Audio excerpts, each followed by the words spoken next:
नमस्कार। बहुत स्वागत है आपका उस कार्यक्रम में जिसका नाम है हे प्रभु आनंद दाता, और आप एक और नया एपिसोड इसका देख रहे हैं। अपनी प्रतिक्रियाएं, रिएक्शंस हमारे व्हाट्सएप नंबर पर ज़रूर भेजें। आज जिस विषय पर हम अपने विद्वान वक्ता के समक्ष जिस विषय को रखने जा रहे हैं, किसी के सुझाव पर आधारित है जो ये कार्यक्रम नियमित रूप से देखते हैं।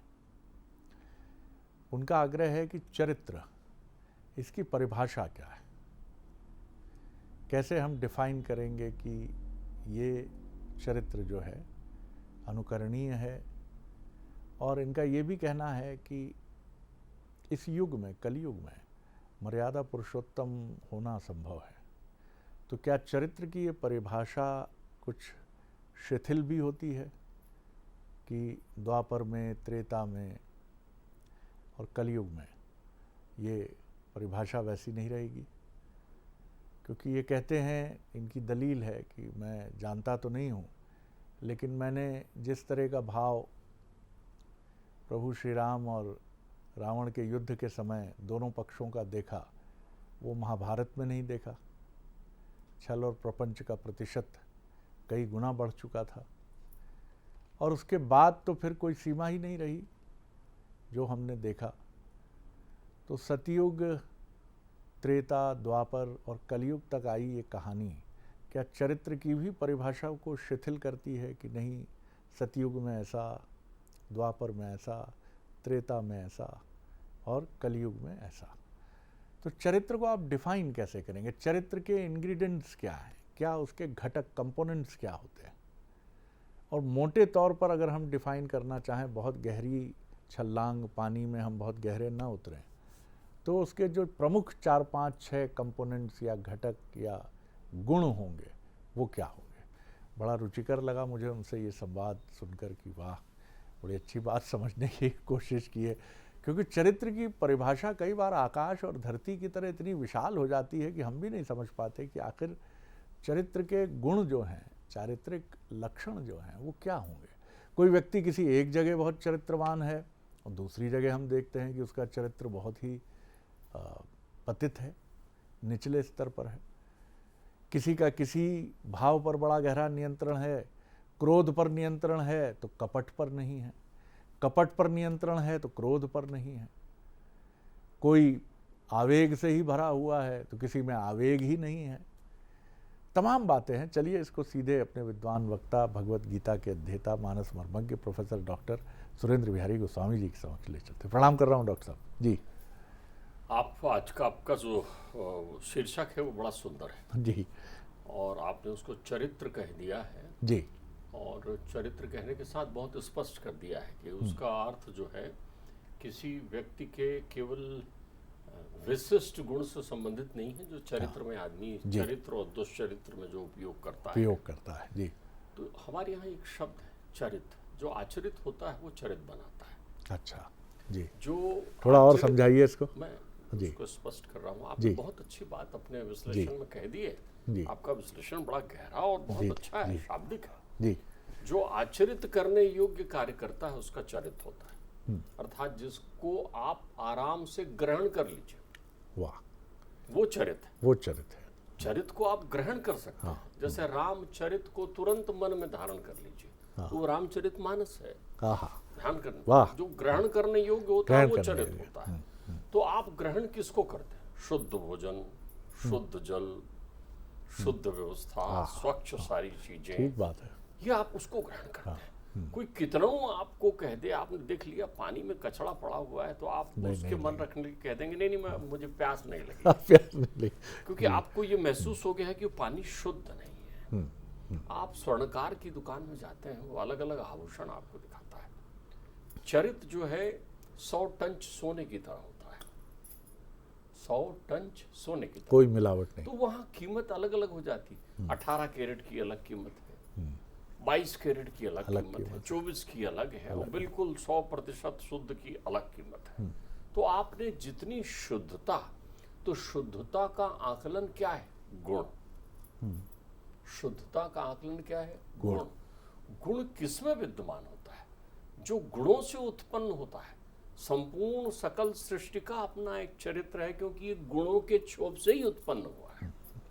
काल, कर्म और स्वभाव तीनों मिले, काल रुक गया। किसके लिए? क्रिया के लिए। उस काल में क्रिया होने लगी।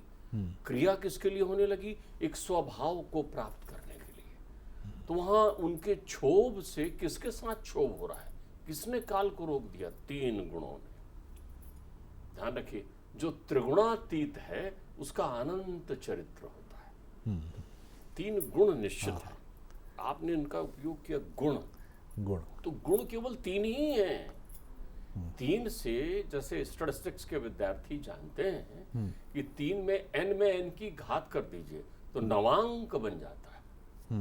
9 का अंक जो है, इधर से भी 9 है, उधर से भी 9 है, इधर से भी 9 है और इधर से भी 9 है। 9 न घटता न बढ़ता। इसलिए 3 का गुणांक वो इंडेक्स के मापन में कर लेते हैं, स्क्यूनेस निकालने में कर लेते हैं। सारी प्रक्रियाएं, हमारे अंक भी 1 से 9 ही हैं। शून्य तो अनंत है ना, विद्यमान है। अंक तो 9 ही है। इस 9 से आप अनंत संख्या बना लीजिए, लेकिन सहयोग आपको 9 का ही लेना पड़ेगा। 1 से 9। तो 9 तीन गुणों का नवांक होता है। 3 तिया 9। तीन गुणों की अद्भुत व्याख्या है। नवग्रह आप इसी से समझते हैं। नवधा भक्ति यहीं से उत्पन्न होती है। 9 द्वारों की शरीर बना हुआ है। शरीर की संरचना में भी इसके 9 द्वार हैं।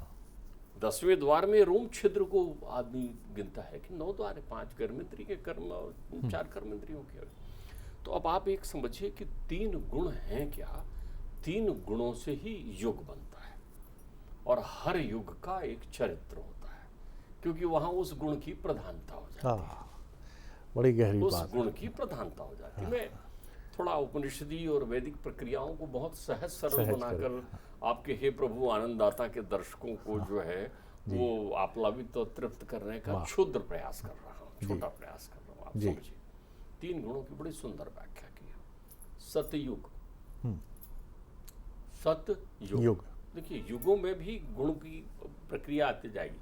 सतयुग माने जहां पर केवल सत्य गुण ही प्रधान हो।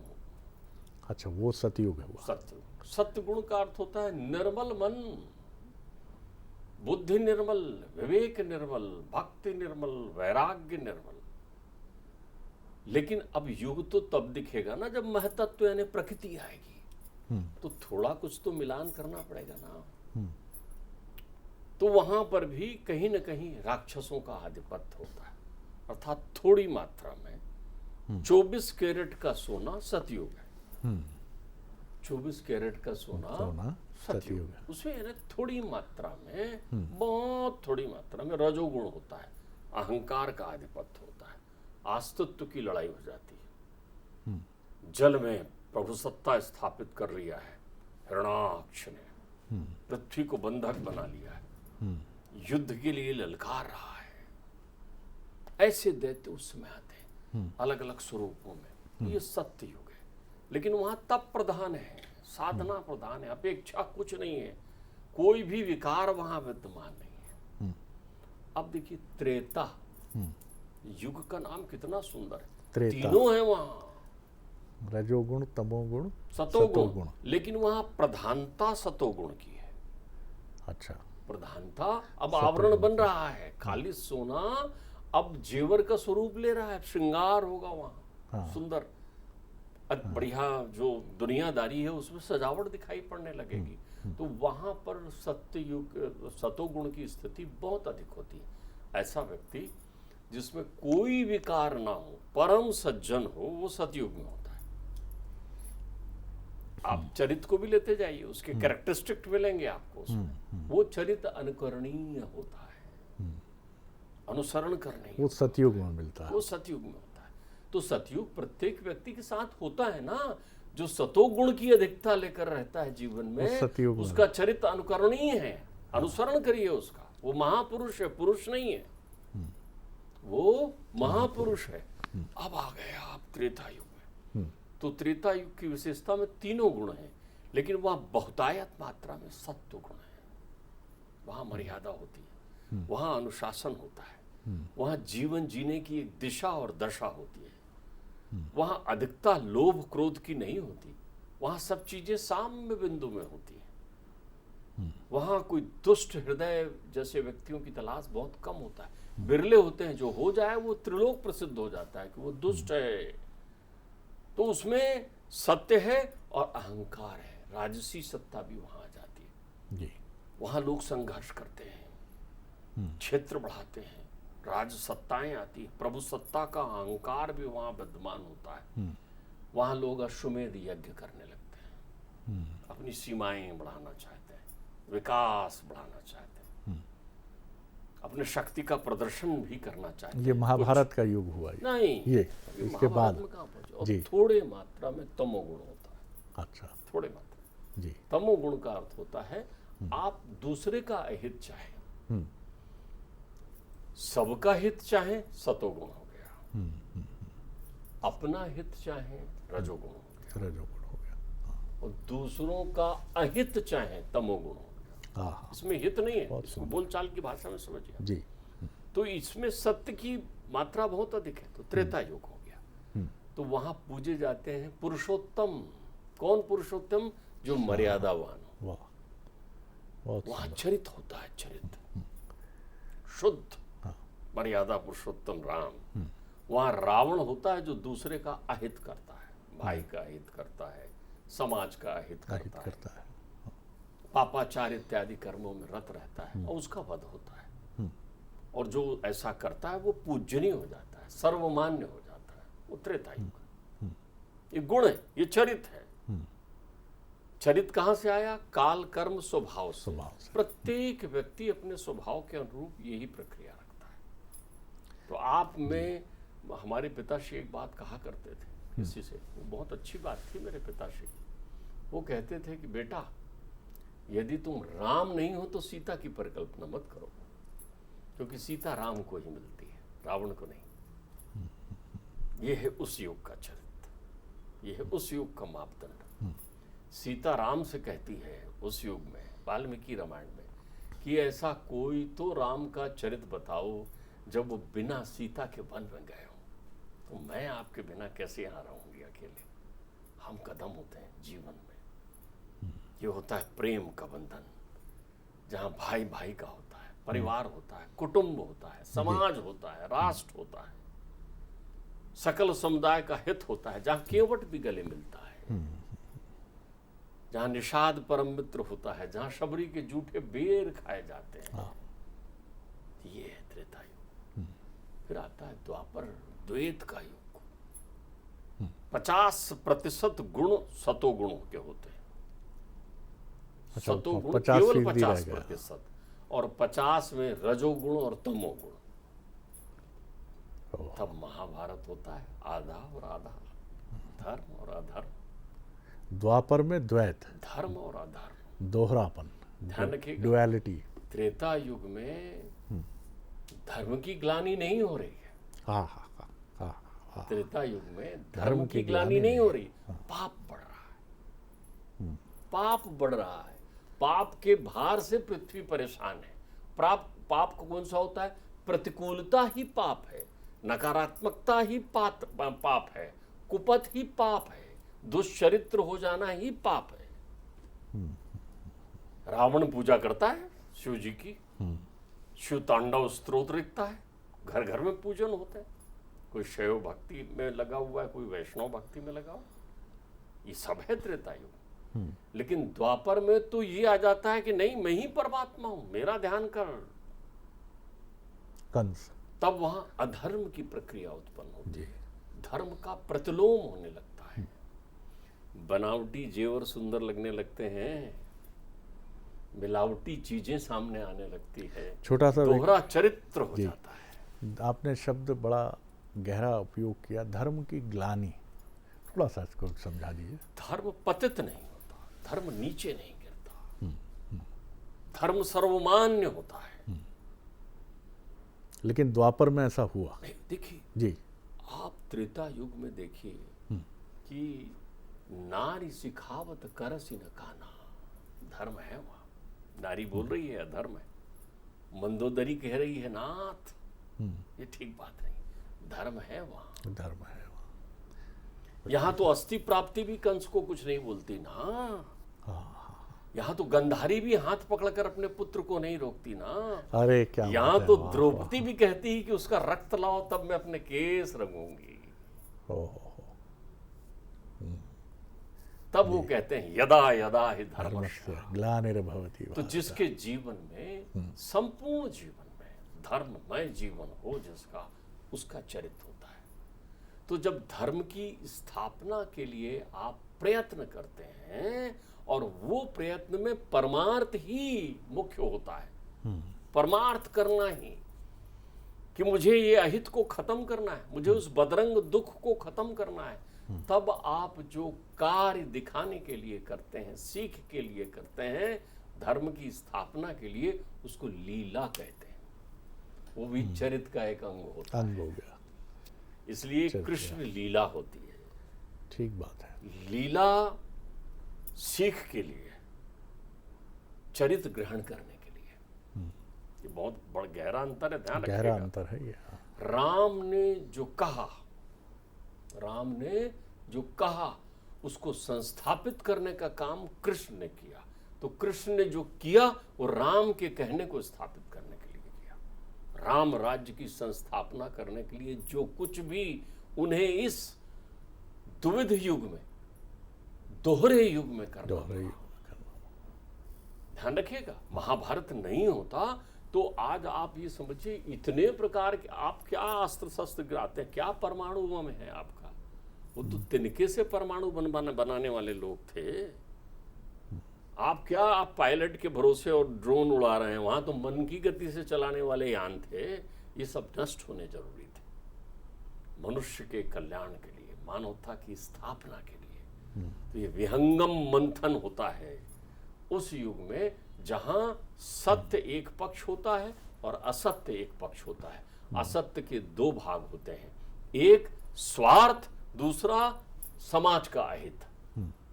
ये दोनों मिलकर एक पक्ष बनते हैं जी। वहां स्वार्थी हैं। द्वापर युग में बड़ी दुविधा इसलिए है कि लोग दोहरे व्यक्तित्व को लेकर आ गए। जब दैत्यों का संहार त्रेता युग में, सतयुग में सहजता से कर लिया गया क्योंकि वो दिखते थे, तो दैत्यों ने संगठित होकर यह प्रण किया कि भाई वो जो त्रिभुवनपति हैं, जो गुणातीत हैं, वो हमारे अवगुणों को परख लेते हैं, जान जाते हैं, हम दिख जाते हैं, तो क्यों ना हम छद्म करें, क्यों ना हम छद्म करें। तो उन सब ने राजा, महाराजा, सैनिक, आम आदमी, जानवर, जो जिसको स्वरूप मिला उसका स्वरूप धारण करके यहाँ आ गया। अब आप कैसे पहचानोगे उनको? आप कहाँ पहचान रहे हो? कहीं रंभाता हुआ बैल फुंफकार लेकर आ रहा है उस बालक कृष्ण को मारने के लिए, वो राक्षस है उसके भेष में। कहीं महतारी बनकर पूतना चली आ रही है, थोड़ी मालूम चल रहा है। कहीं छकड़े के रूप में सकटासुर बैठा हुआ है, थोड़ी मालूम चल रहा है। कंस जो बाहर से प्रेम से अपने भांजों को बुलावा भेज रहा है और मन में उनको मारने का भाव रखा हुआ है, जो अपनी बहन को प्राणों से ज्यादा प्रीति कर रहा है, लेकिन आकाशवाणी सुनते ही शीश काटना चाह रहा है, ऐसे युग को द्वापर युग कहते हैं जी। तो यहाँ चरित्र लीला के रूप में होता है जी। इसलिए इस युग के रहस्यों की परतों को समझे बिना आप नहीं समझ सकते। दोहरे व्यक्तित्व को आपको साफ समझना पड़ेगा जी, फिर आगे बढ़े हम। लेकिन जब एक युग कर्म युग आता है, इसको कहते हैं करजुग। करजुग जो करेगा वो भरेगा, जैसा करेगा वैसा भरेगा, इंस्टेंट। क्योंकि यहां पर सत्य बहुत थोड़ी मात्रा में विद्यमान है, उसको तुझे, इसलिए यहां परमात्मा कहते हैं कर्मण्येवाधिकार अस्ति, अपने अधिकार में केवल कर्म रख भाई, जागृत हो जा, खड़ा हो जा, उठ जा, तेरे आसपास के परिवेश को समझ, जान। जहां तीन गुणों को समझने के लिए तीन रास्ते तेरे पास होते हैं, ज्ञान का, भक्ति का, वैराग्य का। ज्ञान का समझ, भक्ति का समर्पित हो जा, समझ के लिए समर्पित हो जा, और फिर जिसे प्राप्त करना है उसे प्राप्त कर, विरक्ति अपने मन में रख, वैराग्य जो तेरे साथ नहीं जाना है उसको छोड़ना सीख। जिसे बटोर बटोर के तिजोरी में रखा है वो तेरे किसी काम का नहीं है, किसी काम का नहीं है। तो जीवन को त्याग भाव जीने की जहां कला है, क्या परमार्थ की प्रक्रिया है, तो यहाँ चरित्र निर्माण कर्तव्य की थाती पर लिखा जाता है। ध्यान रखिएगा, यहाँ कर्म की कलम होती है, यह जीवन में पुरुषार्थ की कहानी लिखी जाती है। जो आलसी निकम्मा होता है, जिसमें पुरुषार्थ विहीन होता है, वो पशुवत जीवन जीता है। यहाँ पशुवत जीवन के लिए गरीब होना ही पशुवत नहीं है जीवन। ठीक बात है।